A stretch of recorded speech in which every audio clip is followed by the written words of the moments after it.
He'd been busy saving others, and now he's the one who needs to be saved. The lead doctor in the fight against the Ebola outbreak in Sierra Leone has contracted the disease himself, according to government officials. The BBC highlights the terrible irony here. Sheik Umar Khan has been hailed as a national hero for his efforts to control the Ebola outbreak.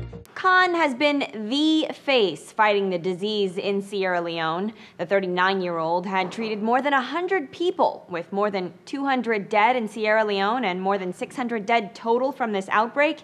It's impossible to ignore the danger for him here. The outbreak has hit Sierra Leone, Guinea, and Liberia in recent months. First, starting earlier this year in Guinea. And as CNN reports, various health experts are calling this the worst outbreak ever. Now, the World Health Organization and other doctors are saying it is out of control in this area of West Africa. It's the first time that we have outbreaks in capitals, in capital cities. As opposed to in remote rural areas. To contract Ebola, you have to come in close contact with an infected person.